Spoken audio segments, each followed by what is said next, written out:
I was ironing the dress I had bought for my birthday party when the notification came. A video link. No sender name, no message, just one word in the subject line, watch.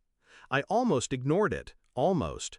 But curiosity is a stubborn thing. I pressed play, and there they were, my family. My mother at the head of the table, my sister smirking, my brother leaning back with that same arrogance I've known since childhood.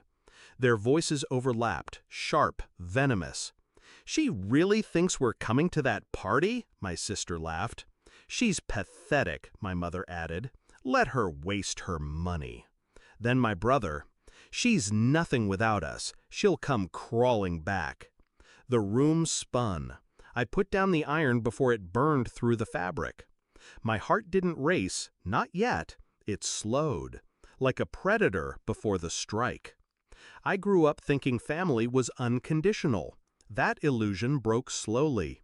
Missed birthdays, ignored calls, excuses stacked on excuses. They had a way of making me feel like I didn't belong, like I was an outsider auditioning for a role that was already cast. But I kept forgiving. I kept hoping, because they were my family. Even when, last year, I stood at their door on Mother's Day with flowers, and they left me outside. My mother looked through the window, shook her head, and walked away. That was the day I realized I was invisible to them. But the video, that was different. That wasn't neglect. That was intent. That was a plan to humiliate me. I didn't cry. I didn't scream. I canceled the catering, the decorations, the photographer, all with one calm phone call after another. Then I bought a plane ticket, one way. By the time they thought they were getting ready for my party, I was already at the airport. A single bag. A different future. When the plane took off, I turned my phone back on. Dozens of missed calls. One text from my mother. "Where are you?" I stared at the screen, then replied, "Away from the toxic family." And I attached the video. The fallout was instant. My sister called 30 times. My brother left voicemails, his voice cracking with panic.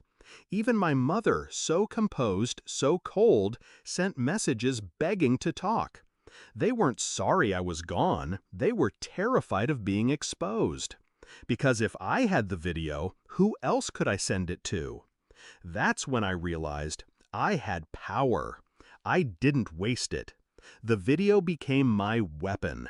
I didn't post it online. That would have been too easy, too messy. No. I sent it, carefully, to the people who mattered most to them. My mother's church friends, my sister's colleagues, my brother's boss.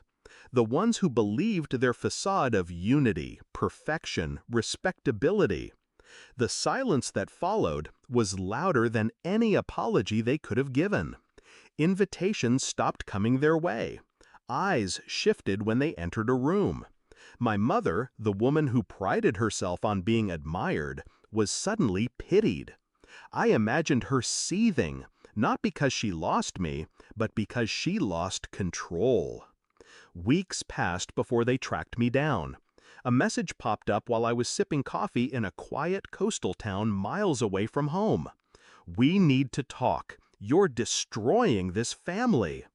I almost laughed. Destroying it? No, I had only held up a mirror. They destroyed themselves. The climax came months later. They stormed into the small cafe where I sat, uninvited, faces red with anger. My mother slammed her hand on the table. "How dare you embarrass us like this?" she spat. My sister leaned in, her voice shaking. "Do you have any idea what you've done?" I looked at them, finally calm, finally free. "Yes," I said. "For years you erased me, excluded me, mocked me.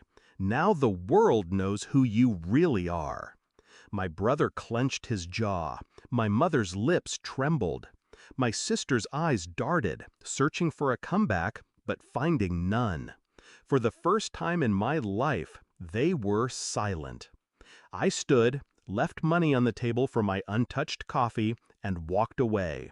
Their voices didn't follow me. They couldn't. Sometimes at night, I replay that video, not out of pain, but as a reminder that I waited too long for their love, their acceptance. And when it never came, I stopped begging. They wanted me invisible. Instead, I made them transparent. And in their silence, I finally found peace.